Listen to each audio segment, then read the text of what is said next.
안녕하세요. 크리스찬의 톡톡한 책 읽기. 오늘 책은요, 홍해대전이라는 책입니다. 감자탕 교회 이야기로 유명한 조연삼 목사님께서 쓰셨고요. 2025년도 금년도죠.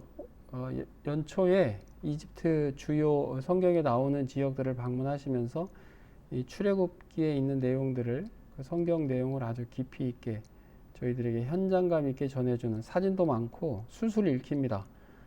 재밌으면서도 또 이 탐방적인 그런 느낌, 또 목사님이 글 쓰시는 특징이 마치 옆에 있는 우리와 대화하듯이 이렇게 글을 쓰시잖아요. 그래서 이해하기도 쉽고 멀리 있는 책이 아니라 정말 대화하듯이 이해하기 좋았던 그런 책이었어요. 홍해대전 제목은 대신할 대자를 쓰셔서 하나님께서 대신 싸워주셨다. 그리고 전체 3부 중에 이번 영상에서는 1부와 2부에 있는 내용만 중점적으로 말씀을 드리겠습니다. 출애굽 이제 배경에 대해서 얘기를 하는데, 일단 요셉 때 입국하잖아요. 그러니까 입애굽이죠. 출애굽이 아니라 입애굽해서 그곳에서 거대한 민족으로 성장합니다. 그래서 저자께서는 인큐베이터라는 표현을 쓰시더라고요. 그리고 430년 동안 정말 번성해요. 이집트에서 약간 두려워하고 견제할 수준까지. 그리고 이제 하나님께서 때가 됐을 때 이스라엘 민족들을 구원하시기로 결정을 하시죠. 근데 파라오가 오판해서 하나님에게 맞섭니다. 뭐 맞선다고 될 수 있는 게 아니죠. 파라오는 얼마나 잔혹했냐면 그 산파에게 남자아이를 다 죽여라. 엄청난 거죠, 사실은. 나일강에 다 던져서 죽이도록. 얼마나 많은 남자 영아들이 죽었겠어요. 그 헤롯이 베들레헴의 유대인의 왕이 났다라고 하는 그 소식을 듣고 그 베들레헴 지역의 영아들을 다 학살했었던 그런 비슷한 내용이겠죠. 하나님의 나라가 세워지는 것에 이 어둠의 세력들은 지속적으로 반대해 왔었던 모습의 대표적인 겁니다. 이스라엘 민족들이 엄청나게 학대를 받았지만 역설적으로 더욱 번성했다. 하나님께서 그들을 돌보셨다. 이렇게 얘기를 합니다. 하나님 우리 편이시죠. 모세를 향한 하나님의 부르심, 그리고 거룩한 땅이라고 하는 내용인데, 하나님께서 우리를 부르시죠. 마찬가지로 모세를 부르신다고요. 우리를 부르시는 컬링은 구원하시기 위해서 부르시고 하나님의 일을 맡기시기 위해서 부르시죠. 이제 소명인데, 모세도 그런 준비 과정을 거쳤죠. 궁중에서 거쳤고 미디안 광야에서 거치면서 지도자로 준비가 된 것 같아요. 거룩한 땅이라고 하는 것은 하나님이 모세를 호렙산에서 부르시고 너 선 곳 거룩한 땅이야. 내 발에서 신을 벗어. 하나님이 계신 곳이기 때문에 거룩한 곳이겠죠.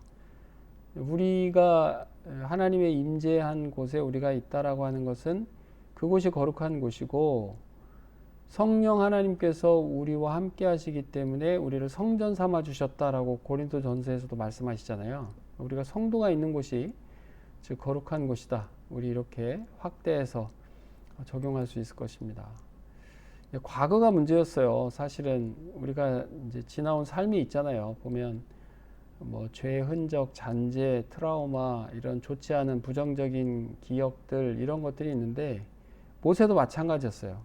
하나님께서 소명을 주셨을 때 자꾸만 주저하고 자꾸만 못하겠다고 하고 그랬단 말이죠. 근데 이스라엘 민족을 자기가 궁중에 있을 때 구원해주고 싶었는데 오히려 거절당했던 그런 트라우마, 또 이스라엘 어떻게 이 온 민족을 다 구원한단 말인가 라고 하는 자신의 부여된 사명에 대한 그 부담감, 뭐 이런 것들 때문에 지속적으로 이제 주저하고 정말 못하겠습니다 이렇게 하나님께 말씀을 드리죠. 하나님께서는 그 지팡이를 통해서 이적을 보여주셨고, 네가 하는 게 아니라 내가 하는 거다 이렇게 확신을 주시고요. 또 이제 이집트로 떠날 때 이제 광야에서 하나님의 지팡이가 함께 있는 모습을 보여줍니다. 뭐 모세의 지팡이였죠. 그런데 이제는 하나님께서 사용하시기 때문에 하나님의 지팡이다. 하나님이 함께 하신다라고 하는 상징적 표현입니다. 이제 여기에 그 두 아들 이름 얘기를 또 저자께서 하세요. 게르솜 엘리에셀인데, 게르솜은 나그네, 객 이런 뜻이고, 엘리에셀은 도움이란 뜻인데, 우린 나그네 인생처럼 이 땅에 보냄을 받았고 하나님의 도움 없이는 살 수 없는, 이것을 확실하게 깨달았던 사람이 모세였다, 이렇게 소개를 하고 있습니다. 고난에 대한 시각도 얘기를 해줘요. 출애굽의 전조 현상이 있었죠. 약 한 80년 정도 엄청난 학대와 고난을 받았다고요. 그러니까 430년 중에 이제 제일 마지막 부분에서 굉장한 고난이 이스라엘 민족들에게 닥쳐왔을 때, 그것은 하나님의 은혜가 이제 곧 임할 그런 전조 현상으로 이렇게 소개를 합니다. 또 아론이 이제 3살 많은 형이잖아요. 그 아론을 동역자로 세워주는. 그래서 이 내용 중에 보면 이제 모세가 저 못하겠어요, 말도 잘 못해요, 이렇게 하니까 그 형이 있지 않느냐. 그래서 이제 형에게 하나님께서 이제 사명을 주시고, 그 광야에서 돌아오는 동생 모세를 아론이 기쁜 마음으로 기다립니다. 그런 장면이 나와요.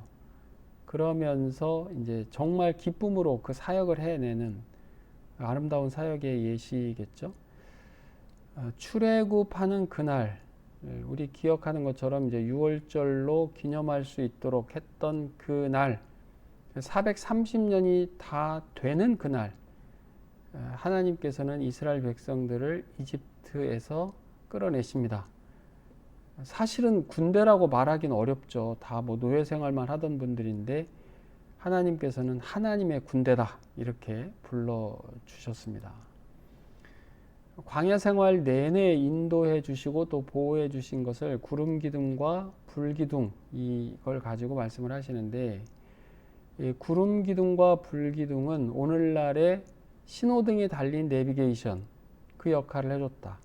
방향도 잡아주시고 멈추고 나아가는 것을 다 알려주셨던, 그리고 또 추위와 더위를 보호하셨던, 그 하나님의 가시적인 일하심이 있었던 그 모습이죠. 정말 너무 신기하고, 그걸 볼 때마다 이스라엘 민족들은 정말 기가 막히게 하나님께서 일하심을 보았을 거라고요.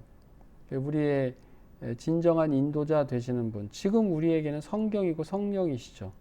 그래서 하나님의 말씀이 우리를 인도하시고, 또 말씀을 통해서 우리가 보호함을 받고, 성령 하나님께서 또 우리를 인도하시고 보호하시는 이 인도와 보호함심에 대한 그 내용을 담고 있었습니다. 이제 앞서 처음에 이 홍해대전 제목을 소개했던 것처럼 이스라엘 백성들이 다 출애굽해서 나오자마자 이 홍해에 직면한다고요. 두려움에 떨면서 하나님께 부르짖었죠. 그런데 동시에 모세를 원망하며 또 불신앙을 드러내거든요. 모세는 그들에게 하나님께서 우리를 위해서 싸우실 거다, 그 일하심을 보라, 이렇게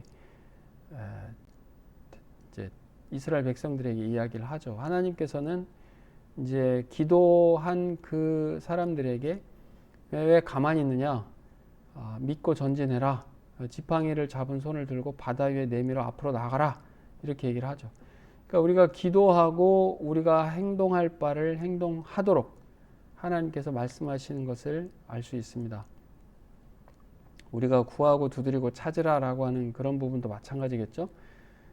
기도하고 가만히 앉아 있는 그런 것이 아니라, 하나님께서는 우리가 이제 잠깐 오해할 수도 있는데, 가만히 있어서 내가 너희들을 위해서 어떻게 하는지 봐라라고 하는 그 가운데에는 하나님의 전지전능하심으로 우리의 모든 상황들을 이끌어 가시는 것이 당연히 전제되어 있죠.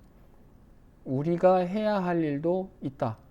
그래서 지팡이를 들고 바다 위에 내밀고 앞으로 나아가라. 뒤로 물러나면 이집트잖아요. 그래서 나아갔을 때 하나님께서 홍해를 가르시고 이스라엘 백성들을 다 그 밑에, 바다 밑에 길을 통해서 건너게 하신 뒤에, 뒤쫓던 이집트 군대 어떻게 해요? 그 길 봐요. 그래서 들어선다고요. 그런데 완전히 다 수장되는. 그래서 하나님께서 대신 치르신 전쟁 홍해 대전이다 이렇게 설명을 합니다. 광야에서 이스라엘 백성들에게 있었던 그 사건을 통해서 몇 가지 교훈을 주거든요. 홍해를 건너고 사흘 만에 마실 물이 없어서 원망합니다. 물은 있었는데 너무 썼단 말이에요. 모세가 기도하고 하나님은 나무를 던져서 쓴 물을 마실 수 있게 하는 해결책을 주셨죠. 기도해야 되는 거죠. 이 책에서 지속적으로 강조하는 내용 중에 뭐가 있냐면 기도해도 하나님이 주실 때가 있고 원망해도 주실 때가 있는데 뭐가 맞는 거냐. 우리도 그렇잖아요. 우리도 그렇다고요. 기도하면서 하나님께서 허락하셔야 되잖아요. 그런데 막 컴플레인하고 원망하고 따지고 싸우고 이렇게 해서 얻어내는 것이 과연 올바른 방식이냐 그 얘기를 하는 거예요. 우리는 하나님께 받아서 사는 인생인데 그걸 기도로 받는 것이 가장 정확한 방식이다. 내가 쟁취하는 것이 아니다. 자기 공로가 당연히 들어가겠죠. 또 하나는 이제 아말렉과 전투에서 기도하는 손. 전투는 밑에서 여호수아가 산 밑에서 했잖아요. 근데 모세가 아론과 훌과 함께 그 산 위로 올라가서 기도하는 손이 들렸을 때 이스라엘이 승리하는. 참 신기하죠. 산 위의 기도의 힘이 산 아래에 영향이 미쳐지는. 우리가 가족들을 위해서도 기도하고 중보 기도도 하고 기도할 때 그 현장에만 있는 거 아니잖아요. 그럼에도 불구하고 하나님께서는 이 기도의 그 모습들, 그 기도하는 것을 들으시고 역사하신다. 이런 교훈을 우리가 삼을 수 있습니다. 마지막인데요. 이제 3부는 이제 소개하지 않으려고 해요. 이제 책을 직접 보시면 아시겠지만 고센 지역에 바로의 궁이 있었는지를 밝혀가는 진짜 재밌어요. 그리고 굉장히 목사님이시면서도 그 고고학자처럼 아주 잘 그걸 밝혀내셔서 나중에 이제 되게 속이 시원한 그 결말을 내시거든요. 그러니까 요셉이 있을 때 고센 지역에 바로가 있는 궁, 꼭 수도를 의미하는 건 아닙니다. 바로가 거처했었던 그 궁이 있었다. 근데 처음에는 없었다로 시작했다가 있었을 것이다라는 가정을 두고 지속적으로 탐방을 하고 사실관계를 확인하고 관련된 자료들을 다 찾으시면서 결국은 그 궁이 있었던 지역을 이제 찾아내시죠. 그래서 굉장히 재밌었어요. 근데 그 내용은 제가 이 영상으로 만들진 않고 혹시 책을 보실 수 있는 분들이라면 아주 재밌게 그 부분을 보실 수 있을 것 같습니다. 그래서 창세기에 있는 내용이나 출애굽기에 나오는 그 고센 지역에 있는 바로의 궁, 그것이 역사적이고 또 사실적이다. 그런 내용들을 좀 밝혀내십니다. 저는 굉장히 재밌었어요. 영상으로 짧게 소개를 했지만 정말 정성이 들이고 또 돈도 많이 들었을 것 같아요. 거기 여러 목사님들, 전도사님들 이렇게 같이 가셔서 그 지역을 다 돌아보시고 책을 쓰신 거기 때문에 그냥 책상에 문헌을 놓고 책상에서 책을 쓴 게 아니란 말이죠. 그래서 이런 책들은 사실은 굉장히 가치가 있고 또 소중하다. 저는 이렇게 생각을 합니다. 오늘 크리스찬의 톡톡한 책 읽기 조연삼 목사님이 쓰신 홍해 대전 여기까지 하겠습니다. 감사합니다.